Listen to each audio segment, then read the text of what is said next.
आप देख रहे हैं फतेहपुर हलचल न्यूज चैनल। मैं हूं रमेश मोहन शुक्ला।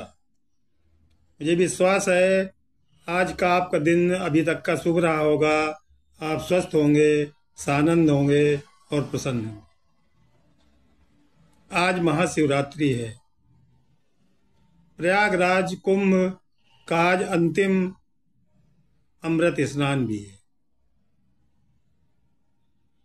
अब तक प्राप्त सूचना के आधार पर केवल आज के दिन 1,40,00,000 से अधिक श्रद्धालुओं ने पवित्र गंगा, यमुना और सरस्वती के संगम स्थल पर डुबकी लगा ली।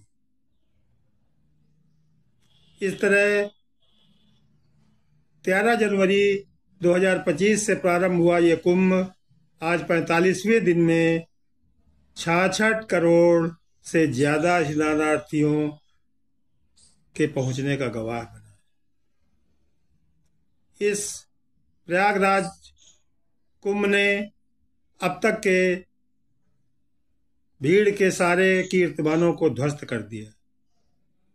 इससे ज्यादा भीड़ कभी भी किसी भी कुंभ में नहीं पहुंची थी। आज अंतिम स्नान भी है और आज के बाद प्रयागराज कुंभ 2025 इतिहास के पन्नों में दर्ज हो जाए। प्रयागराज कुंभ 2025 जहां आईआईटी बाबा, मोनालिसा, ममता कुलकर्णी जैसे चेहरों के लिए याद किया जाएगा, तो वहीं मौनी अमावस्या के दिन मची भगदड़, दिल्ली रेलवे स्टेशन में मची भगदड़ के लिए भी याद किया जाएगा। प्रयागराज कुंभ 2025 राजनीतिक गलियारों में भी खासी चर्चा का केंद्र बिंदु रहा है।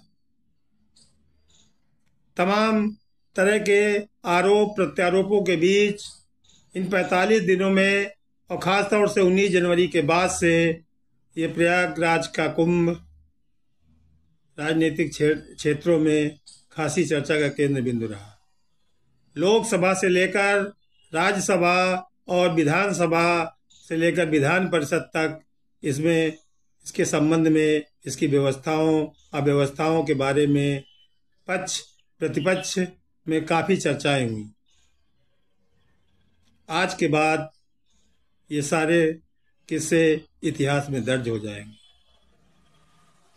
निश्चित रूप से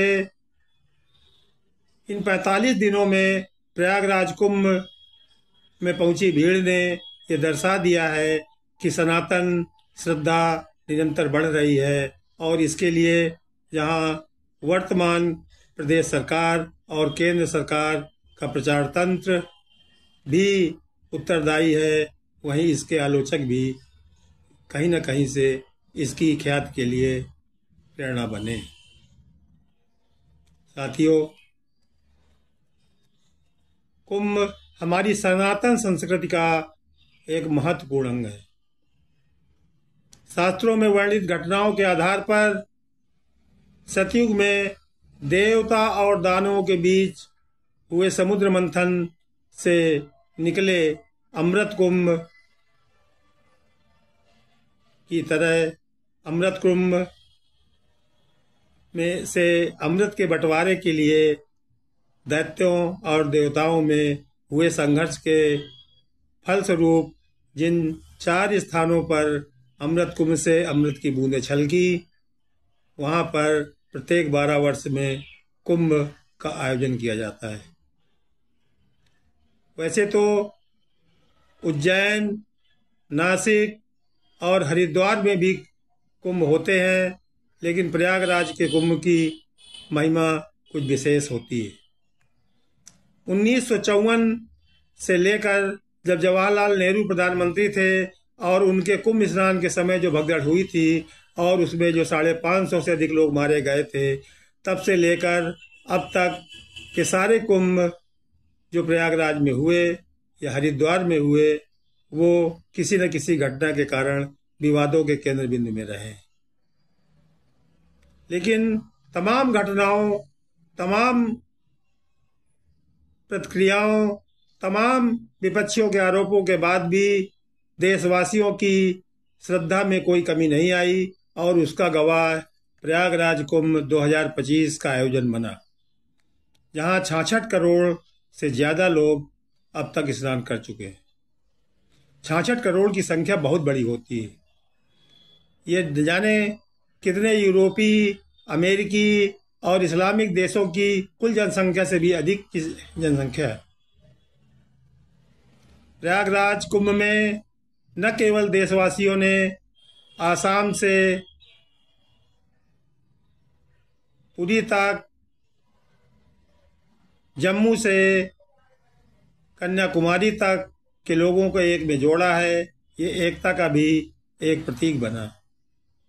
साथियों, तथाकथित जाति व्यवस्था पर प्रहार करने वाले लोगों के लिए ये एक सबक भी है कि 66 करोड़ से अधिक प्रयागराज कुंभ में पहुंचने वाले श्रद्धालुओं में से किसी की न तो जात पूछी गई और न किसी का वर्ण पूछा गया।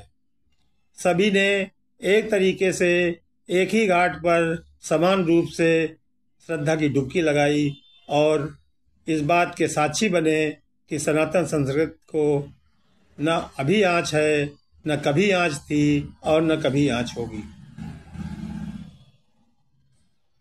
विशेष रूप से काफ़ी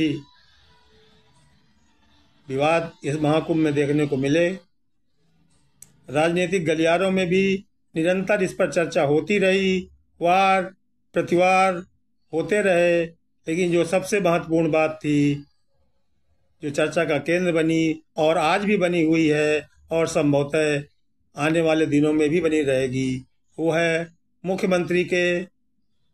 मुख्यमंत्री उत्तर प्रदेश के विधान सभा और विधान परिषद में दिए गए वक्तव्य, जिसमें उन्होंने अव्यवस्थाओं पर प्रश्न पूछने वालों को गिद्ध और सुअर तक बता दिया है।